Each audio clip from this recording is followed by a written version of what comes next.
Olá, minha amiga, olá, meu amigo, bem-vinda, bem-vindo ao primeiro programa Ponto 3 de 2021.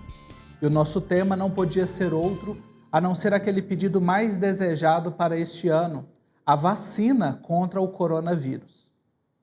A imunização é um desejo de todos.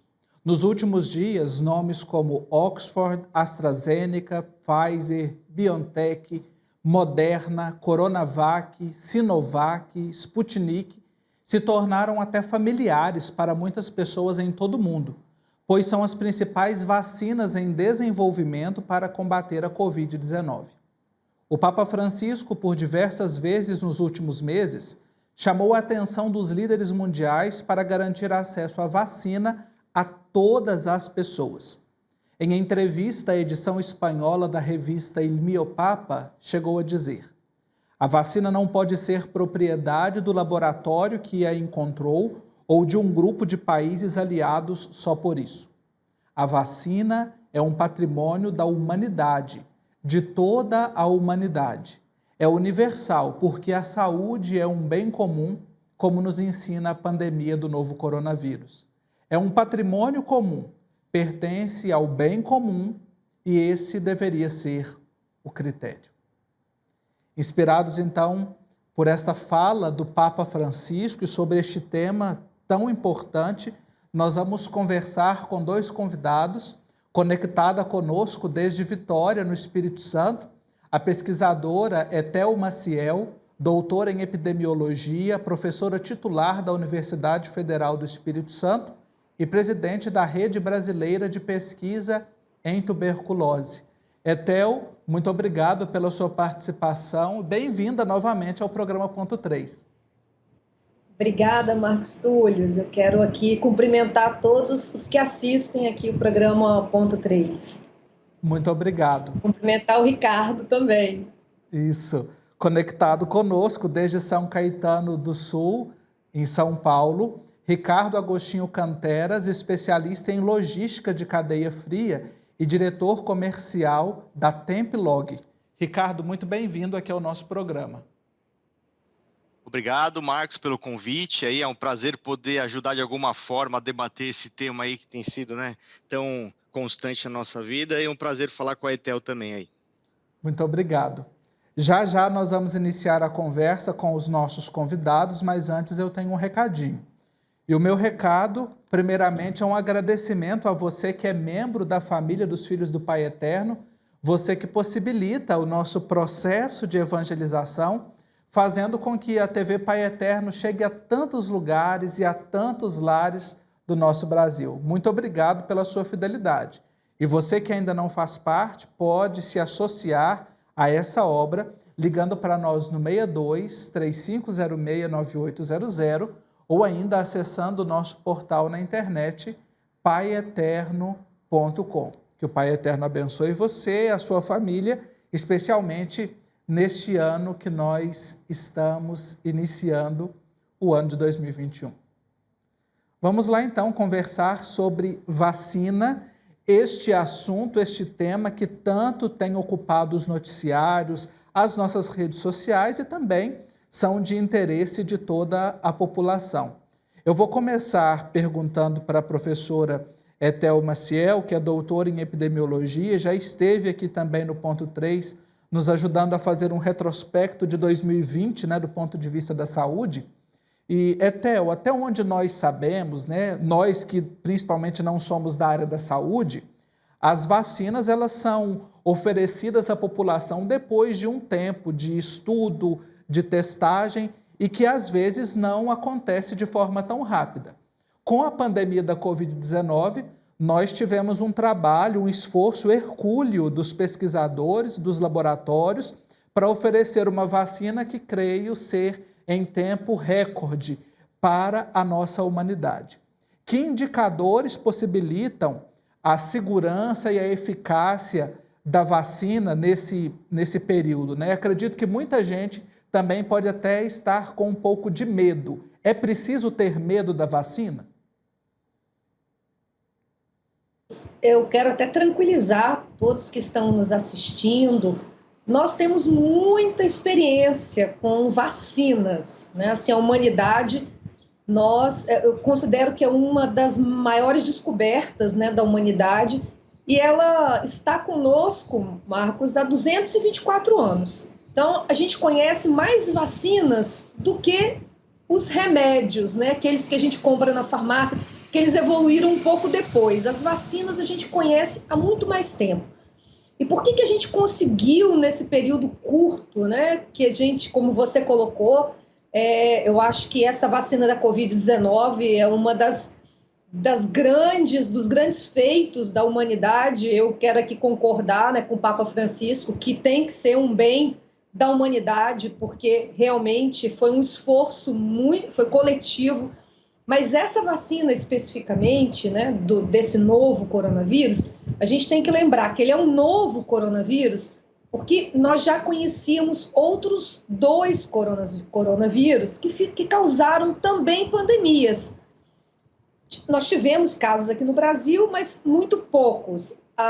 O primeiro aconteceu em 2001, 2002, foi a pandemia do primeiro SARS-CoV. Por isso que esse é SARS-CoV-2, porque tivemos o primeiro. Uhum. Nessa pandemia do SARS-CoV, né, o primeiro, lá em 2001, 2002, esse coronavírus, ele conseguiu transmitir, né, para mais de 20 países, também foi uma pandemia, mas ele não causou tantas doenças. Vamos dizer assim, o coronavírus estava aprendendo ainda a lidar com a espécie humana. E a gente, aqui para lembrar aqui também os nossos ouvintes, os vírus, bactérias, né, fungos, sempre estiveram conosco, em toda a humanidade. E não sabemos exatamente por quê, mas muitas vezes porque nós invadimos os locais, né, dos animais, vírus e bactérias que parasitam os animais fazem o que a gente fala de salto de espécies. Eles saem de uma espécie para outra espécie. Então, por exemplo, no caso do coronavírus, é um vírus muito comum em morcegos, né? Então, ele fez esse salto de espécies. Por que isso acontece de tempos em tempos, a gente ainda não sabe. Mas, certamente, os morcegos estavam lá quietinhos, né, Marcos? A gente que invadiu nas florestas, os locais onde eles estão. Então, conhecíamos o SARS-CoV em 2001. Vários pesquisadores, ao longo, né, desse tempo, começaram a pesquisar vacinas para esse coronavírus. Era algo novo, a gente ainda não tinha coronavírus causando doenças graves e matando. Em geral, eles causavam gripes, mas muito leves. Nós temos, inclusive, gripes até hoje que são causadas por coronavírus, outras espécies. Mas esse SARS-CoV conseguiu causar doença grave e fatal, lá em 2001. Vários países tiveram a doença, mas muito menos pessoas. Não chegamos a 20 mil pessoas que morreram com essa doença em 2001. Mas a pesquisa evoluiu, a busca para vacina evoluiu.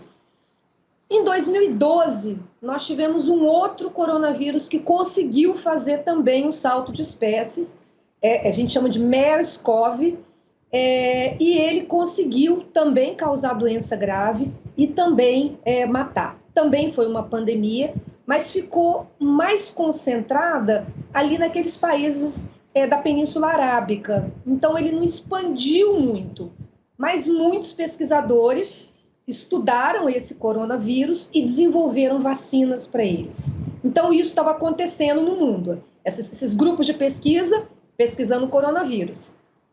Paralelo a isso, nós tínhamos um grupo lá na Alemanha, aquela empresa que vocês ouviram falar muito, como o Marcos falou, a gente está aprendendo vários nomes, né? Que chama BioNTech. E essa empresa descobriu, há 20 anos atrás, um imunizante que precisava de RNA para ser introduzido no nosso organismo. Então, eles criaram, vamos dizer assim, esse imunizante para combater o câncer. Essa era a ideia deles.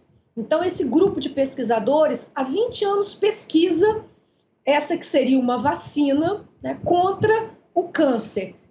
Que, só para quem está nos ouvindo entender, a vacina, ela ensina o nosso organismo a como se proteger de um agente infeccioso, de um agente estranho.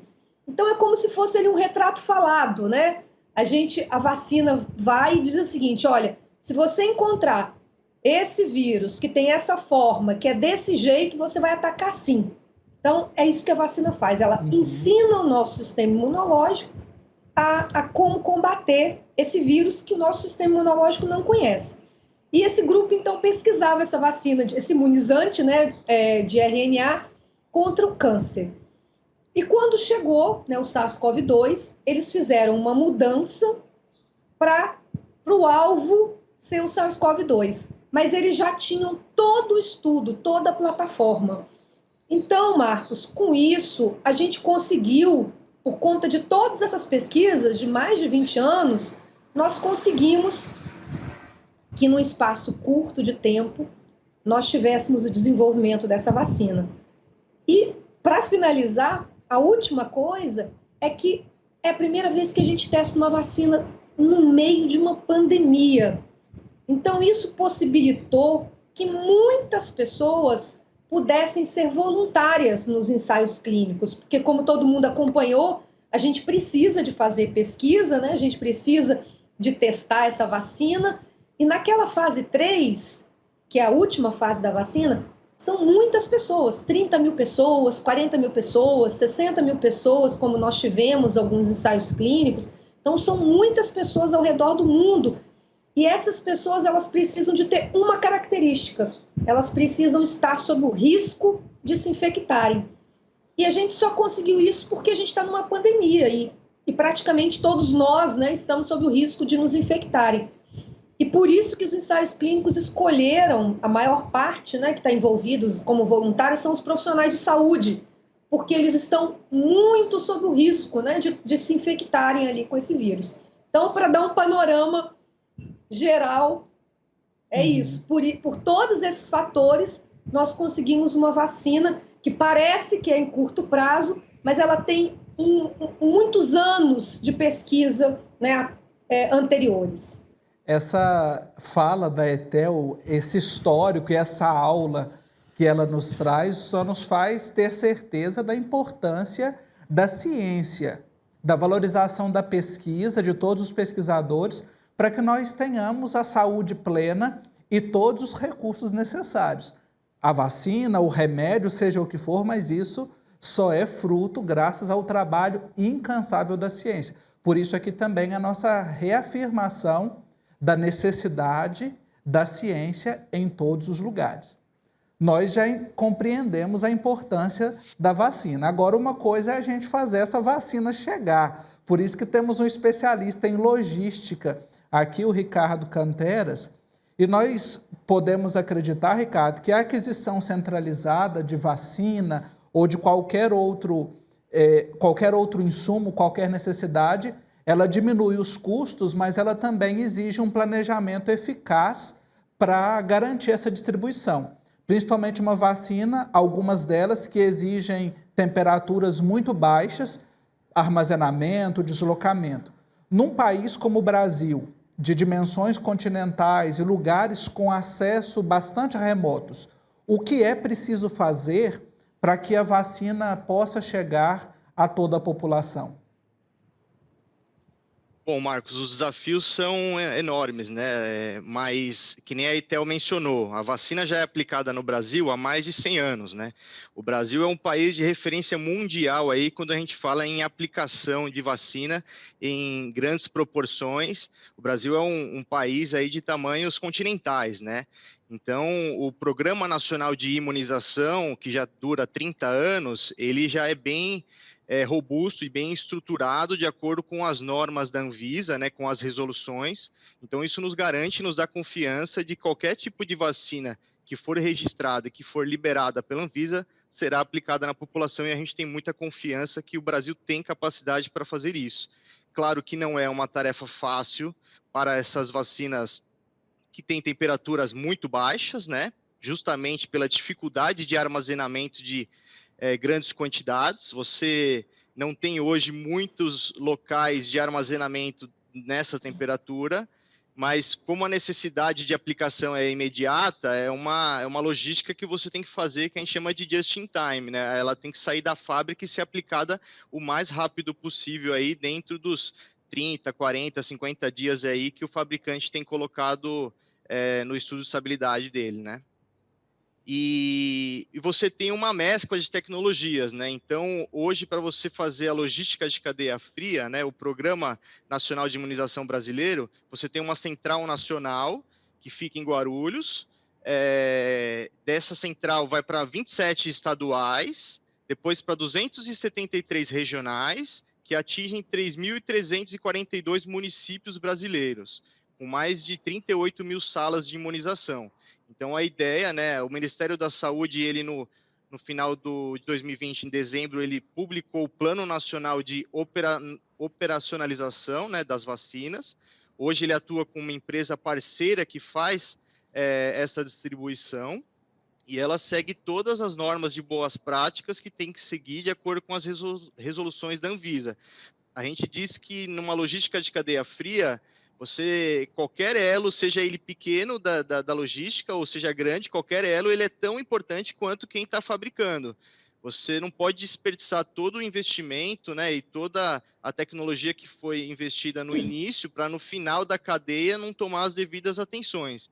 Então, desde a saída da fábrica até a recepção no aeroporto, até o encaminhamento para o centro de armazenagem, para depois a distribuição, tudo tem que ser monitorado e dentro de um plano já previamente estabelecido, tá?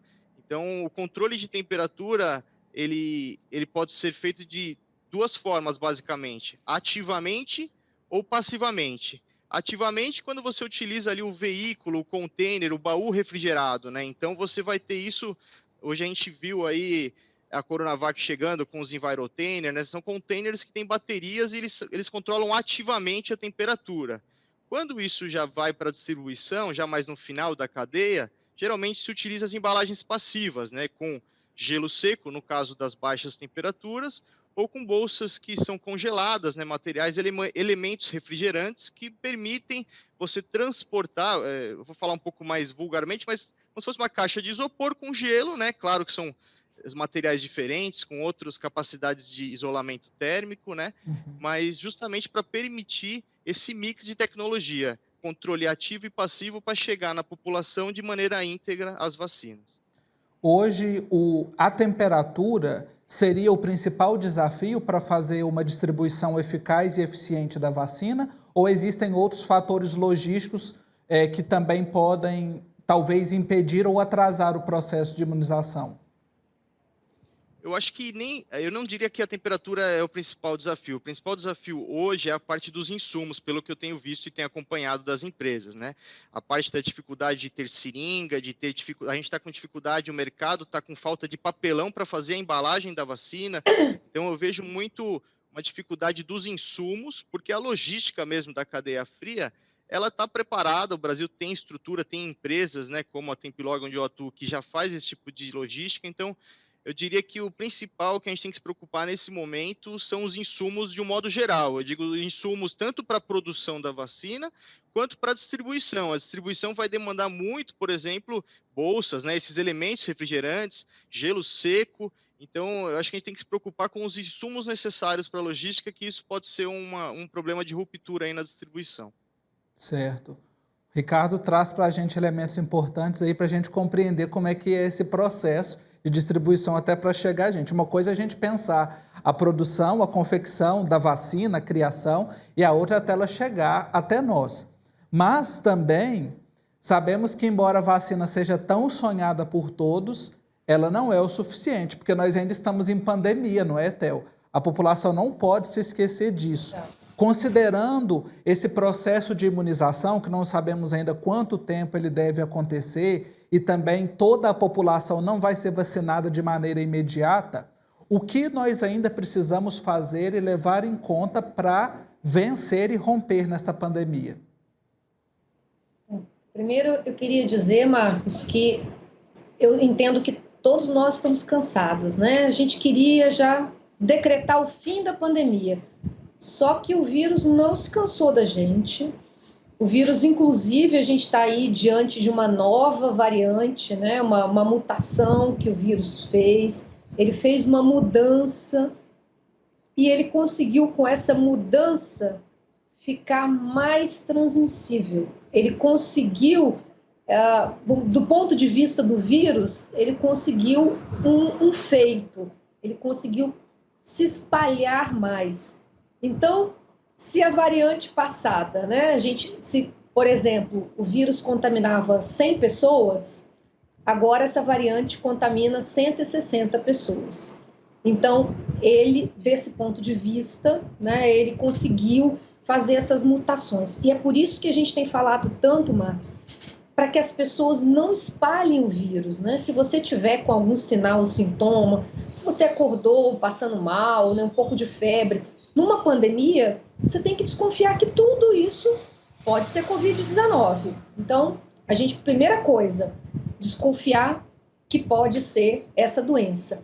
E se isolar, né, fazer o exame e se isolar, porque para impedir, né, que as outras pessoas se infectem. Quanto mais a gente vai espalhando o vírus, mais chance a gente vai dando para o vírus para que ele possa fazer mudanças que podem ser mais perigosas para nós, que podem, inclusive, colocar todo esse trabalho de pesquisa, né, tudo que foi feito, a gente pode colocar tudo a perder se a gente faz isso. Como o Marcos falou muito bem, 2021 ainda vai ser um ano muito desafiador para nós, muito desafiador. E o maior desafio, por incrível que pareça, não deveria ser, né, Marcos, mas é testar a nossa solidariedade. Porque ainda que eu seja uma pessoa muito saudável, e que se eu tiver a doença, eu vou ter chances pequenas de desenvolver uma doença grave, né, de ir para o hospital, eu posso entrar em algum local sem máscara, estar contaminada sem nem saber, porque tem muitas pessoas assintomáticas, né? E transmitir isso para alguém que pode ter uma doença grave e fatal. Então, o vírus 2021 ainda vai desafiar muito a nossa solidariedade. A gente ainda vai precisar usar máscara, mesmo que a gente se vacine. Marcos, nós estamos vendo aí, inclusive na pesquisa, né, nos ensaios de fase 3, que é essa última fase, pessoas que se infectaram entre uma dose e a segunda dose da vacina. Algumas vacinas, né, a gente tem 14 dias entre uma e a outra, 21 dias ou 28 dias. Cada fabricante tem uma diferença, porque depende da dosagem, depende do imunizante que ele está utilizando, então... Mas a maioria vai de 14 a 28 dias, entre a primeira dose e a segunda dose. E a gente viu em vários ensaios clínicos, inclusive no ensaio clínico da Coronavac, do Instituto Butantan, que esse foi o principal problema que afetou a eficácia. Pessoas que tomaram a vacina, a primeira dose, e que antes de tomar a segunda dose, se infectaram nesse meio, né? Então a gente sabe que para a gente ter a imunidade dessa vacina, a gente tem que ter as duas doses. Só depois da segunda dose para a gente ter aquela imunidade completa. Mas, além disso, a vacinação é uma estratégia coletiva, gente.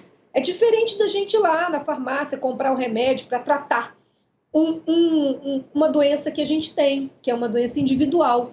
A vacinação é uma estratégia coletiva. Então, a gente precisa que muitas pessoas sejam vacinadas para que a gente tenha aquela imunidade coletiva, imunidade de rebanho. Aqui no Brasil, o Plano, né, Nacional de Imunização que o Ricardo mencionou, o cálculo é que a gente precisa imunizar 70% da população para a gente atingir essa imunidade, para a gente impedir esse vírus de circular e causar doença grave ou fatal.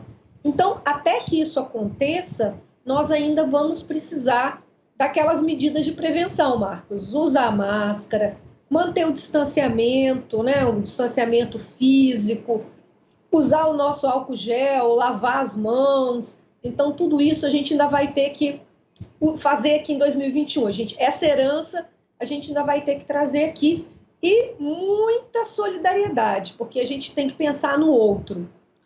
Com certeza, isso é importantíssimo para nós neste tempo, Solidariedade é importante sempre e muito mais agora nesse período. Então vamos lá ao nosso ponto 3 de hoje, dessa conversa sobre a vacina contra o coronavírus. Nós sabemos que a vacina, ela existe para o bem da humanidade. Ela é fruto da ciência, do investimento da ciência, da valorização da ciência. Portanto, ela é vitória de todos nós. O Brasil ele tem estrutura. Nós somos referência em aplicação de vacinas, em cuidado da saúde e, portanto, nós podemos tranquilizar o nosso coração e não precisamos ter medo. E, claro, tomar aquela que é a principal das vacinas, que não precisa de logística, de temperatura baixa ou de insumos. É aquela vacina que está aqui no nosso coração. É a vacina da solidariedade, do cuidado um com o outro. Eu quero agradecer muito a participação da pesquisadora Etel Maciel, doutora em epidemiologia, professora da Universidade Federal do Espírito Santo, que mais uma vez reflete conosco aqui no ponto 3, e também o Ricardo Agostinho Canteras, que é especialista em logística de cadeia fria e diretor comercial da Templog. Muito obrigado pela participação de vocês aqui no ponto 3. E para a gente encerrar, hoje, um pensamento do Papa Francisco, na homilia para o primeiro dia deste ano, homilia essa que foi pronunciada pelo cardeal secretário de Estado, Pietro Parolin. Não é bom conhecer muitas pessoas e muitas coisas se não tomarmos conta delas. Este ano, enquanto esperamos pela recuperação e novos tratamentos, não negligenciemos os cuidados, porque, além da vacina para o corpo, precisamos da vacina para o coração, que é o cuidado. Será um bom ano se nós cuidarmos uns dos outros. Muito obrigado pela sua companhia, pela sua audiência. Um abraço forte e até o nosso próximo ponto 3.